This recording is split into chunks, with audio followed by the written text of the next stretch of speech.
ଆଜିର କଥାମୃତଟି ପାଠ ପଢ଼ୁଥିବା ଛୁଆମାନଙ୍କ ପାଇଁ।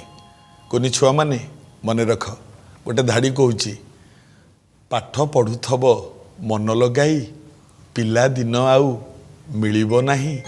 ବାୟାଧନଟି ଧର୍ମ ଅର୍ଥ ମୁଖ୍ୟ କାମ ସେହିଟି।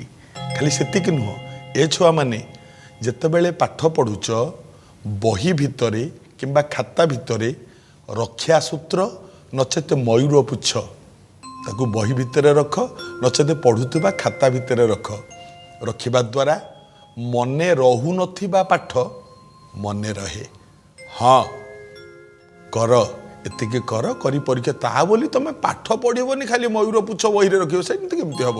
ନାଇଁ ବାପା, ପାଠ ପଢ଼ ମନ ଲଗେଇକି। ଆଉ ଯେତିକି ପାଠ ମନେ ରହୁନାହିଁ, ମୟୂର ପୁଚ୍ଛ କିମ୍ବା ରକ୍ଷା ସୂତ୍ର ଯଦି ବହିରେ ଖାତା ଭିତରେ ରଖାଯାଏ, ମନେ ରହୁନଥିବା ପାଠ ବି ମନେ ରହେ।